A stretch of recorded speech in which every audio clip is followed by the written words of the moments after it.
Hello students, कैसे हैं आप सब लोग। तो आज हम पढ़ेंगे वर्कमैन कॉम्पनसेशन रिजर्व का treatment in dissolution of partnership firm.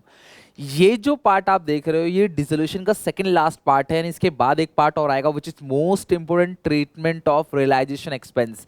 Realisation expense एक ऐसा पॉइंट है जहां बच्चे बहुत ज्यादा गलती करते हैं। बॉर्न बाय और क्लास पेड बाय में बहुत ज्यादा कंफ्यूजन होता है, लेकिन इस वीडियो को जो मैं क्लास कल अपलोड करूंगा उसे देखने के बाद आपको कोई प्रॉब्लम नहीं है, इसकी मेरी गारंटी है। बाकी मैंने जर्नल एंट्री का एक पार्ट और बनाया था, आई होप आप लोगों ने देखा होगा उसको। अभी ये जो पार्ट नंबर 6 है इसके अंदर हम बेसिकली टर्म 2 में वर्कमैन कॉम्पनसेशन रिजर्व के बारे में समझेंगे कि इसका ट्रीटमेंट कैसा होता है। देखो बेटा, वर्कर्स होते हैं फैक्ट्री के अंदर और वर्कर्स का कोई एक्सीडेंट ना हो जाए, कोई नुकसान ना हो जाए, उसके लिए फर्म को पहले से ही एक अमाउंट जोड़ के रखना पड़ता है जिसको बोलते हैं वर्कमैन कॉम्पनसेशन रिजर्व।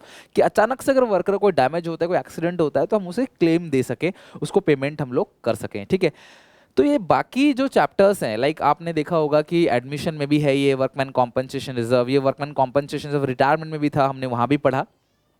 लेकिन डिसोल्यूशन में इसका ट्रीटमेंट थोड़ा सा अलग है। क्यों? बाकी सब चैप्टर में क्लेम बनता था, इसमें एक्चुअली क्लेम की पेमेंट होगी। बिकॉज आप मीन्स बंद कर रहे हो तो वर्कर्स को होल्ड पे नहीं डाल सकते, आपको सारी पेमेंट करनी पड़ेगी। तो मैं अलग अलग केसेस दिखाऊंगा आपको और विद जनरल एंट्री, यानी कि हर एक केस की अलग अलग एंट्री। तो आपको डब्ल्यूसीआर का फंडा बिल्कुल क्लियर हो जाएगा, इसकी गारंटी है। एक बार बस वीडियो ढंग से एंड तक देखना और अपनी कॉपी में नोट करते चले जाना जो जो यहाँ पे लिखा है।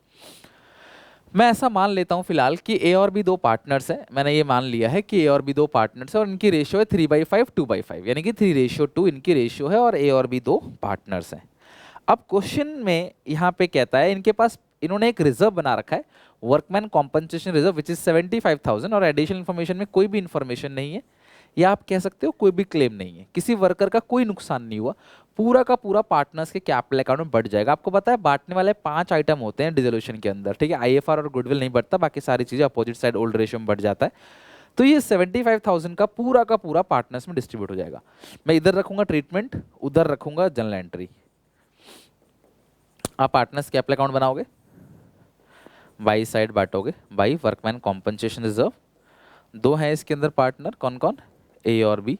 और ये 75,000 का WCR है और रेशियो कितनी है? 3/5 2/5। तो 5 से डिवाइड दोगे और 25 इंटू 3, 25 आएगा क्लास, ये 15, हाँ 15 आएगा। 15 इंटू 3 45, यानी 45 और 30, 45 एंड 30। तो आप एंट्री क्या पास करोगे? Workman compensation reserve account debit, workman compensation reserve account debit to A to B, workman compensation reserve account debit. Workman compensation reserve कितने का है क्लास? 75,000 का। ए में आएगा 45, बी में आएगा 30। बीइंग WCR डिस्ट्रीब्यूट, आप ये बीइंग नरेशन लिख दोगे, being WCR distributed to partners capital account in ratio 3:2। तो यानी कि आपने वर्कर के लिए जितने पैसे जोड़े हुए हैं, वर्कर का कोई नुकसान नहीं हुआ, सारा का सारा बांट दो। पहले भी ऐसे ही करते थे, ये केस बिल्कुल सेम है। बाकी सारे चैप्टर्स में हम WCR को पूरा का पूरा डिस्ट्रीब्यूट कर देते हैं। आगे बात समझ, पहला केस हमारा बिल्कुल क्लियर हो गया। आई होप इसमें कोई दिक्कत नहीं होगी। ठीक है, आगे भी नहीं होने दूंगा, देखते जाओ। केस 2, सेम वही, ए और बी दो पार्टनर्स है, इनकी रेशियो 3:2 है। इनकी बैलेंस शीट में WCR है 75,000, एडिशनल पॉइंट में क्लेम ऑन WCR है 35,000। वर्कर के लिए आपने जोड़े हैं 7,500, क्लेम हुआ है वो 35,000 का, यानी वर्कर का नुकसान जो हुआ है वो हुआ है क्लास 35,000 का। वर्कर का जो क्लेम हो गया है वो हुआ है 35,000 का। 35,000 रुपए का वर्कर का क्लेम हो गया, वर्कर का जो नुकसान हो गया वो हुआ है 35,000 का। ध्यान से सुनना मेरी बात। पहला मेरा सवाल, अभी भी पार्टनर्स के कैपिटल अकाउंट में कितना अमाउंट डिस्ट्रीब्यूट हो सकता है? 35,000 का क्लेम है, 35,000 छोड़ दो, बाकी 40,000 अभी भी पार्टनर्स में डिस्ट्रीब्यूट हो सकता है। और 40,000 को अगर ए और बी 3:2 में बांटेंगे, 5,000 आएगा। 5 से मतलब 5 से डिवाइड दोगे तो 8 इंटू 3 24,000, 16,000। तो सबसे पहली बात, अगर वर्कमैन कॉम्पनसेशन रिजर्व है 75,000 का, क्लेम है 35,000 का, तो यानी कि 75,000 रुपये आपने जोड़े थे, नुकसान 35 का हो गया, तो 35 यहाँ से दे दोगे तो अभी भी जो 40,000 फालतू बचे हैं वो पार्टनर्स में बढ़ जाएगा। जैसा पहले 75 पूरा का पूरा बटा था, वैसे ही यहाँ पे आपका 40,000 बढ़ जाएगा। जो 35,000 रुपये है इसका आपने क्या करना है बेटा, इस सिचुएशन में रियलाइजेशन अकाउंट में जाएगा WCR। पहले जो नीचे क्लेम है 35,000 का, इसको ट्रांसफर करो बाई WCR। 35,000 ये ट्रांसफर हो गया यहाँ पे, 40,000 तो डिस्ट्रीब्यूट हो गया, 40 आपने हटा दिया तो 35 तो अभी भी यहाँ बचा है ना, तो ये 35,000 अपोजिट साइड ट्रांसफर हो गया। फिर इसकी पेमेंट, मतलब विदाउट ट्रांसफर करे पेमेंट मत करना, फिर आप पेमेंट कर देना इसकी रियलाइजेशन टू बैंक। तो यानी कि इसके अंदर टोटल 3 एंट्री होंगी, 1 2 3। जो पहली एंट्री होगी वो क्या होगी, WCR अकाउंट डेबिट 75,000, जैसे पहले करते थे वैसे ही WCR अकाउंट डेबिट पूरा 75,000 हो गया। टू रियलाइजेशन, रियलाइजेशन में आपने कितना भेज दिया है क्लास, 35,000, और पार्टनर्स में कितना बढ़ गया है, 40,000। तो इस 40,000 को अगर हम बांटें तो आएगा 24 और 16,000। अगर हम इस 40,000 को बांट दें तो कितना आएगा, 24 एंड 16,000। क्लियर है क्लास यहाँ पे। अब जब पेमेंट कर रहे हो तो रियलाइजेशन टू बैंक, मैंने 2 में ही निपटा दिया, आप चाहो तो 3 एंट्री भी पास कर सकते हो। रियलाइजेशन टू बैंक, तो अगर आपको एंट्री बोलेगा तो आप एंट्री कर देना, अगर आपको ट्रीटमेंट बोलता है तो ट्रीटमेंट। मैं फिर से रिपीट कर देता हूँ आपके लिए। WCR हमेशा, तुम आज 5 केस देखोगे, इससे पहले भी तुमने एक केस देखा, हर केस में जनरल एंट्री में WCR डेबिट होगा उतने से जितना बैलेंस शीट में दे रखा है। हर केस में, हर केस में WCR डेबिट। इसमें नीचे कुछ भी क्लेम नहीं था, सारा का सारा पार्टनर से बांट दिया। यहाँ पे WCR यहाँ भी 75 से डेबिट हुआ है, क्लेम था 35,000 का, बाकी जो बचा 40 वो बांट दिया आपने। अब जब ये क्लेम है तो आप इसकी पेमेंट करोगे relation to bank, relation to bank करके आपने इसका पेमेंट कर दिया। Being payment made for being workman compensation claim paid, तो क्लेम की पेमेंट हो गई। तो आपने एंट्री क्या करी, सबसे पहले entry WCR to partners capital account 40,000, फिर एंट्री WCR टू रियलाइजेशन, तो 2 बार WCR डेबिट हो गया, इसीलिए WCR डेबिट इकट्ठा कर दिया 75, to realisation 35, to partners capital account 40,000। फिर इसकी पेमेंट करोगे तो रियलाइजेशन टू बैंक 35,000 की आपने कर दी पेमेंट, राइट।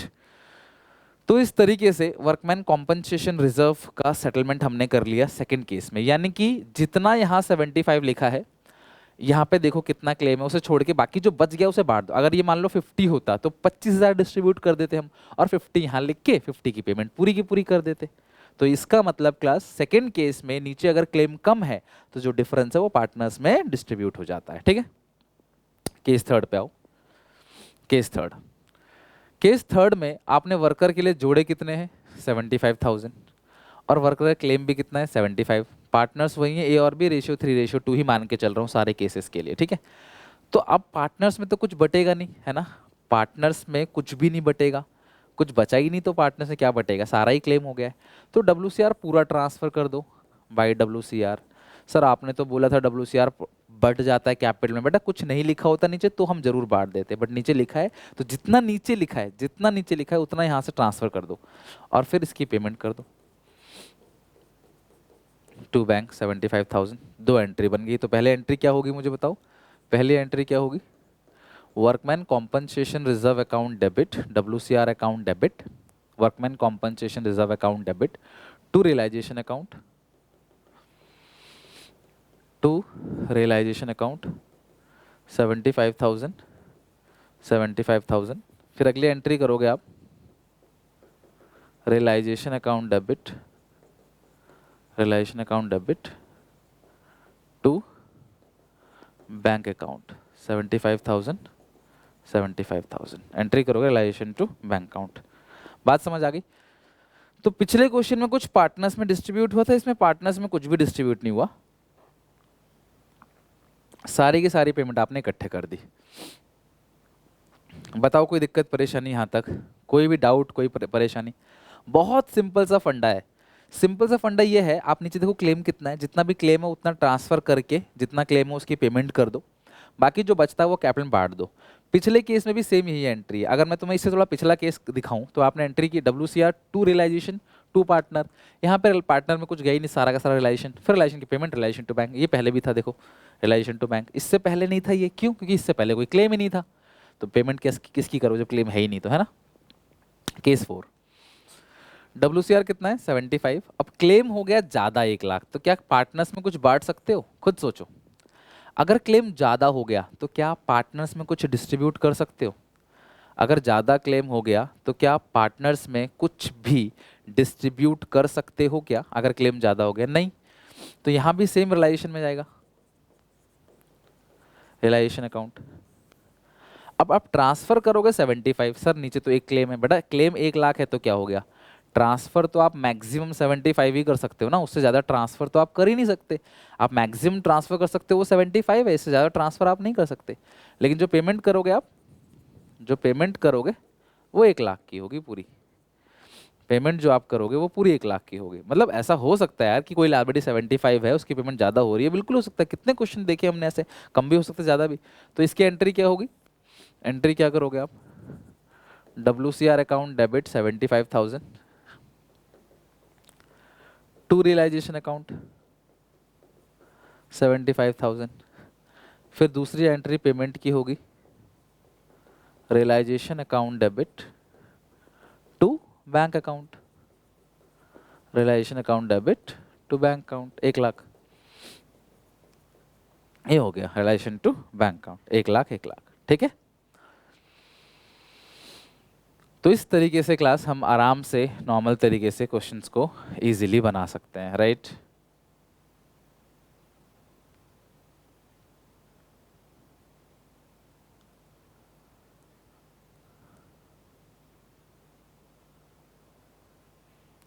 तो अगर आप केस 4 देखो, केस 5 देखो, बिल्कुल सेम है। केस 4 देखो, यही दो entry, WCR relation relation to bank. Case 5 में भी WCR relation relation to bank. Transfer 75 ही होगा बट पेमेंट ज़्यादा हो रही है। यहाँ ट्रांसफर 75 पर पेमेंट उतनी हो रही है। तो अगर कम हो रही है पेमेंट तो बाकी कैपिटल बढ़ जाएगा, ज़्यादा हो रहा है तो सारा पेमेंट होगा। सेम केस 4 की तरह है केस 5, सेम केस 4 की तरह केस 5। और इससे ज़्यादा केस बनता भी नहीं है। ऊपर कुछ भी नहीं था, नीचे क्लेम है, तो भाई बांटने का तो कोई सवाल ही पैदा नहीं होता। ऊपर कुछ भी नहीं है तो कुछ भी ट्रांसफर नहीं होगा, जब कुछ है ही नहीं तो क्या ट्रांसफर होगा। पेमेंट होगी 50,000 की टू बैंक 50,000। तो इसमें एक ही एंट्री होगी सिर्फ रियलाइजेशन टू बैंक। ये किसी भी नॉर्मल लाइबिलिटी जैसा हो गया, being workman compensation paid realisation to bank account. कितना है क्लास, अच्छा 50 है, 50 लिखो फिर 50,000 50,000 रियलाइजेशन टू बैंक। सीधा एंट्री आप पास कर देना, क्या, realisation account debit to bank account. जब है ही नहीं कुछ तो क्या ट्रांसफर करोगे, सारी की सारी पेमेंट कर दो आप। तो इस तरीके से वर्कमैन कॉम्पनसेशन रिजर्व के सारे केसेस हो गए। आई होप आप लोगों ने एंजॉय किया होगा, सारा कुछ अच्छे से समझ गए होगे। आप लोगों को अलग अलग केसेस में WCR की जो जर्नल एंट्री थी वो भी अच्छे से क्लियर हो गई होगी। मिलते हैं नेक्स्ट क्लास में। हमारा आखिरी जो टॉपिक है वो रियलाइजेशन एक्सपेंस, और रियलाइजेशन एक्सपेंस को किस तरीके से डील करेंगे। यकीन मानो यही टॉपिक सबको टफ लगता है, कि जिन्होंने पढ़ा है बच्चों को पता होगा, लेकिन कल की वीडियो देखने के बाद आपको टफ नहीं लगेगा, ठीक है। और हमारा डिसोल्यूशन खत्म हो जाएगा, retirement death dissolution finished. Okay, take care, bye bye. मिलते हैं नेक्स्ट वीडियो में। अच्छे लगे तो लाइक करके कमेंट करके जरूर बताना कैसा लगा वीडियो, आपको समझ आया कि नहीं। इससे पहला पार्ट वाला बहुत इंपॉर्टेंट है जनरल एंट्री का, वो भी आपने देखा, आपको समझ आया कि नहीं, कोई डाउट है मुझसे पूछना। नेक्स्ट क्लास में हम लोग कंटिन्यू करेंगे। और वीडियो अच्छी लगे तो अपने सारे दोस्तों में शेयर भी कर देना, क्लास 12 के जितने भी दोस्त हैं। अकाउंट इको BST कंप्लीट यहाँ पे हो रहा है, इवन मैथ्स का सिलेबस भी आ रहा है अब तो पूरा का पूरा कंप्लीट सिनेरियो में हम कॉमर्स के सारे सब्जेक्ट को धीरे धीरे डील करेंगे। Take care, bye bye. मिलते हैं नेक्स्ट वीडियो में।